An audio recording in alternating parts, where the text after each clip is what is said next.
Bonjour, je suis très touché parce que devant moi aujourd'hui, je vois mes enfants, mes petits-enfants.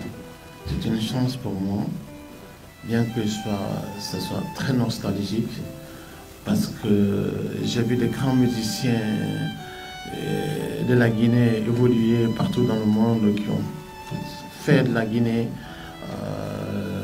une illustration de la culture africaine, qui ne sont peut-être pas là aujourd'hui tous, mais que je dois saluer avant de commencer de parler. J'ai 70 ans.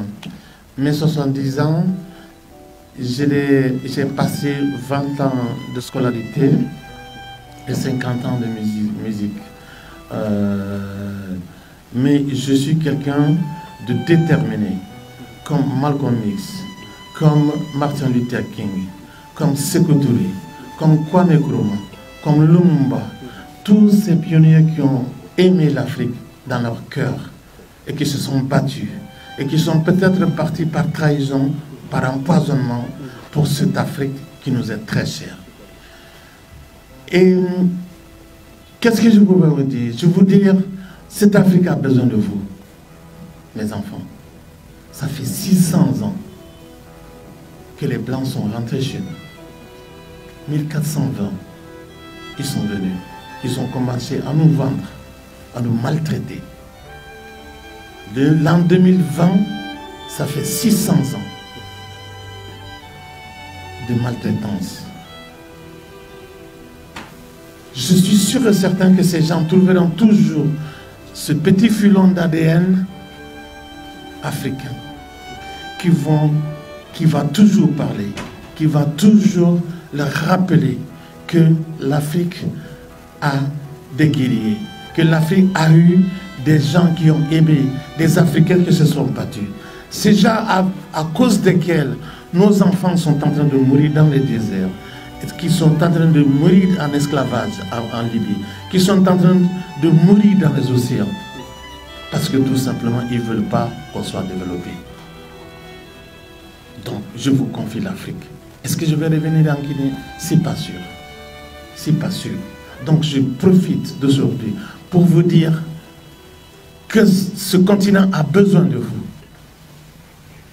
Ce continent a besoin de vous. Ce continent si riche, si pauvre, si digne, il a besoin de vous.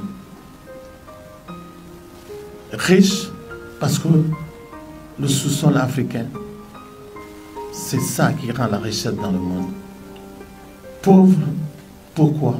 Parce que ils sont en train de nous tuer, de nous maltraiter pour profiter.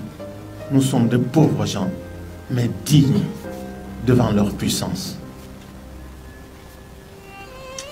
Je suis très fier aujourd'hui de parler à cette jeunesse sur laquelle je veux compter après moi que ce travail et cet amour va continuer.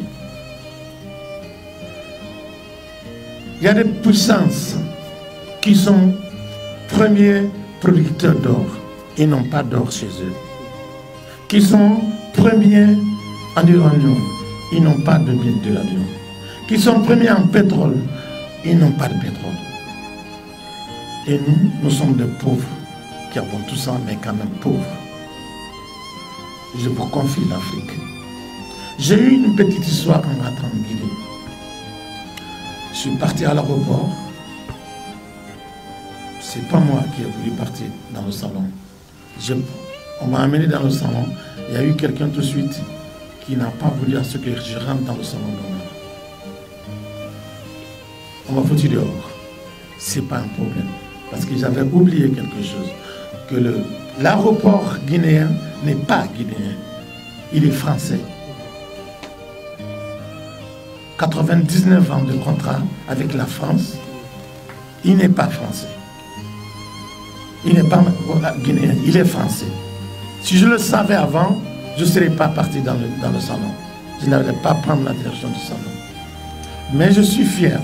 Le président Alpha Condé est en train de faire une route entre Bamako et Conakry. Je serais fier de découvrir le paysage entre Bamako et Conakry par la route. Donc, je suis fier d'être aujourd'hui.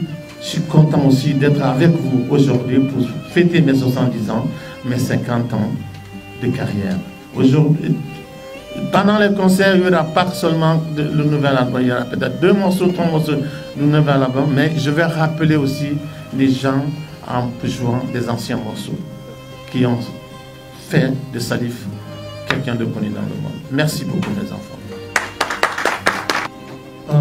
Salif Keïta, sa première sortie internationale, c'était en Guinée, en 1974, où on m'a décoré officiel de l'ordre national guinéen par le président Sékou Touré. À tout seigneur, tout honneur. Et je suis content aujourd'hui d'être là, parce que je suis sûr que, comme on dit, l'homme propose, Dieu dispose. Je ne suis pas immortel, heureusement. Parce que je crois que ce n'est pas bon d'être immortel physiquement. Il n'y aurait pas de place pour tout le monde. Pour tout le monde. Donc, c'est pourquoi je dis que ce serait peut-être la dernière fois. Peut-être que je vais venir en Guinée. Mais, qui sait? L'homme propose, Dieu dispose.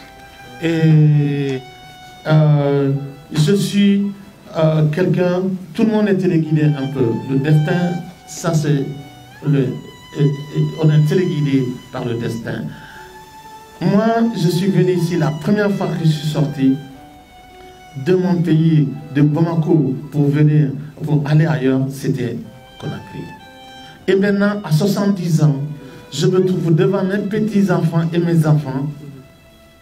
Je crois que je ne suis pas sûr de revenir ici encore en tant qu'artiste.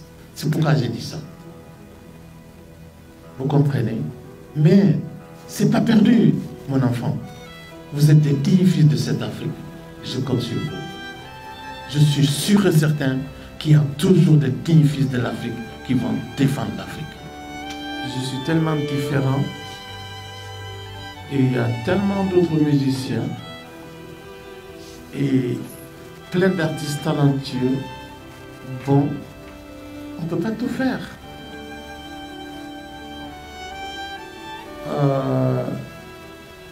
Quel que soit l'âge et l'expérience, on est toujours élève. On n'a jamais fini d'apprendre. Je suis un africaniste. J'ai pu avoir plusieurs nationalités. J'ai pu être français. J'ai pu être américain. J'ai pu être norvégien, suisse, canadien. J'ai refusé. Je suis africain. Et je vais mourir africain.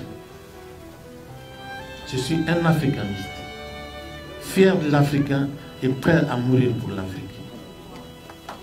Bourgny City, la case qui s'émerge.